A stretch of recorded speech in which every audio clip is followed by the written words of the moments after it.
niggas is trying. You should tell them the story when I finally decided to move out. Oh, because I think you were upset because I'll start from the beginning now. Yeah, please start from the beginning. What's the beginning? No, so essentially he was up at night. Not essentially. It sounds like you're skipping major plot points. Listen, at this point, I'm figuring my own life out. To be honest with you, so I'm working a couple jobs, trying to balance. Stop, fuck, man. Why you didn't go to school full time and still work a couple jobs, Omar? He did that. I don't know what you was doing at this point, so I don't know. But there was definitely a point where he was just like ultra. You worked a couple jobs. He was basically out the house the entire day. What were the jobs? I had to know. Racetrack and lens crafters, and racetrack was at like 6 in the morning or like 5:30 in the morning.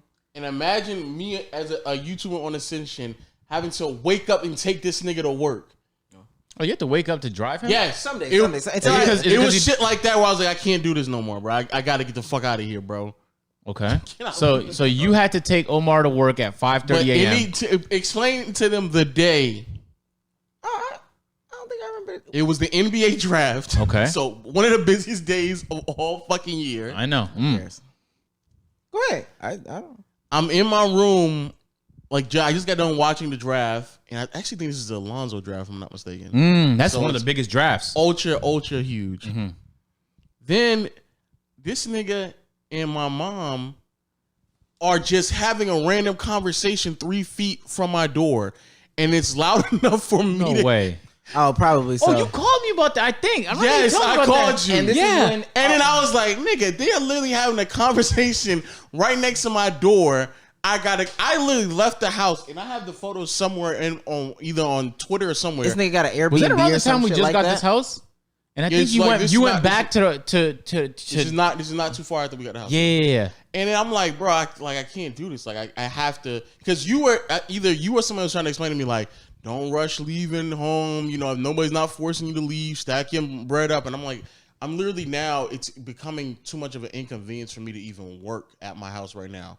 So I got so upset that I was like, bro, I'm just gonna, like, y'all having a conversation, that's fine. I don't think that I should have to explain to people that knows that I'm working in another room to not talk 3 feet from my door. So I'm just gonna leave the house and go book an Airbnb.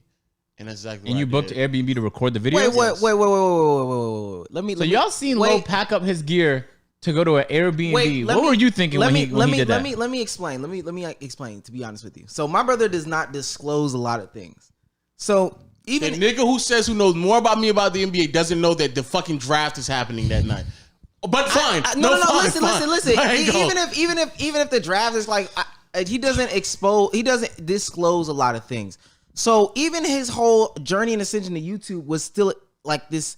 Oh, we don't know what that means. We know that he does YouTube or whatever. He kind of does this thing, but it's not ever really explained.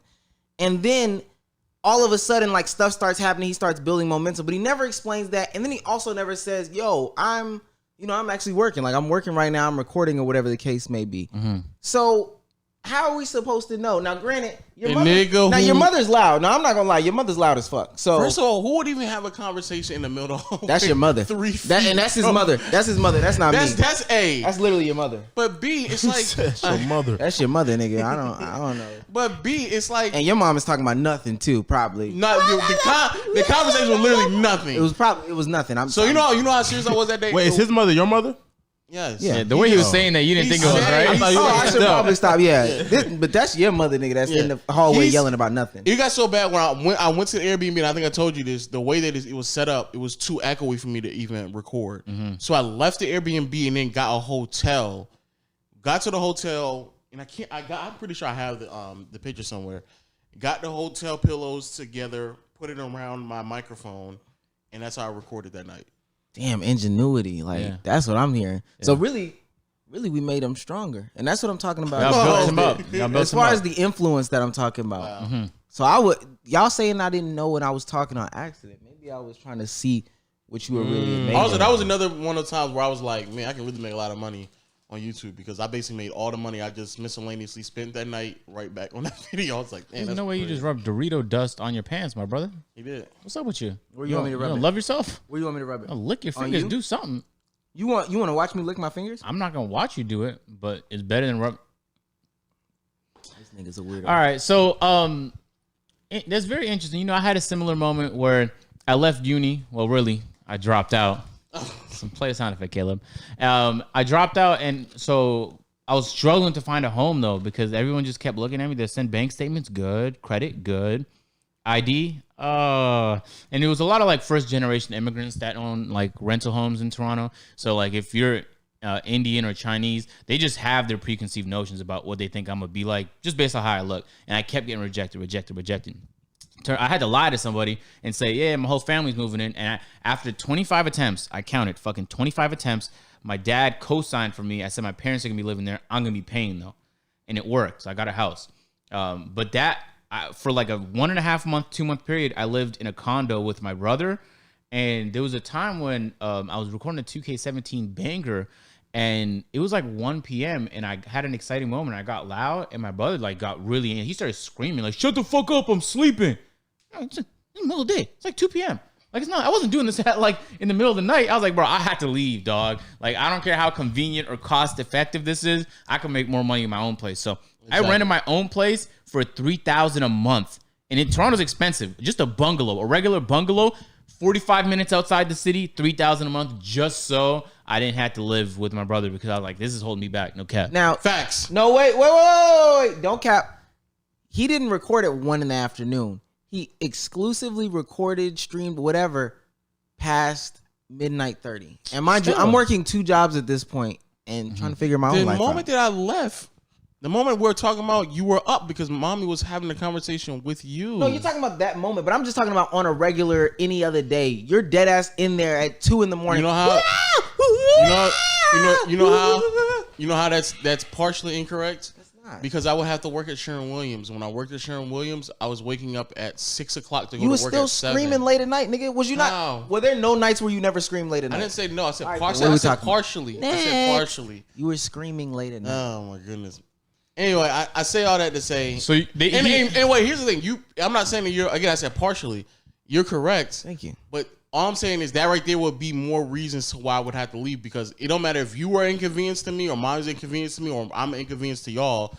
It just didn't make any sense. You spread your wings and flew, so you know I pushed. Yeah, man. Yeah, man. You pushed him off the ledge and basically you forced him to fly. And they don't talk about people like that. Yeah, they don't. They really just remember. They don't talk about the people that push the people off the ledge. Yeah, they just see the niggas flying. That's what I'm saying. Or splattering on the ground. I mean, he could have did either or. Exactly. We would have loved him either way. So you took the jump eventually. Are you happy you took the jump? Do you feel like you should have took it sooner? I should have took it sooner. What makes you think that? You don't love us. Because I think once I got here and once I realized like the freedom of just like waking up and recording or just working into the fucking wee hours. It was like a stretch where I was downstairs and I was just working and I was literally sleeping in the middle of the day. Like it was just it really didn't even matter. Like my sleep schedule didn't really matter because I can just do whatever the fuck I wanted to do. He could do that at his home. You just mean in a different state. He literally just complained about how I get it. Just complain about it. We don't have to keep doing that. But I'm just saying, you could go to sleep in the middle of the day. So what's up with your situation? I'm assuming you're still living with Mama Dukes. Yeah, I'm still living with Twinifer. You feel what I'm saying? The way you refer to your mom is crazy. Yeah, I mean, but what's the hold up for you? Or is there no reason for you to move out? I don't understand why. I don't think people realize how expensive things are, and it's also mad lonely to have a whole house by yourself. Unless you go out a lot. That's also true. You're just by yourself all the time. I don't, but that doesn't faze me though. Yeah, you thought I was embellishing about like how much I don't give a fuck about just being in the house by myself. But I think you learned when I was in here. Like I legit don't care. Yeah, at all. And I think that's another thing too. So like my mom works. Like she works a regular job. And she's like I don't see her. Essentially, I'm in the house by myself. When does your mom get off of work usually? Probably like 9.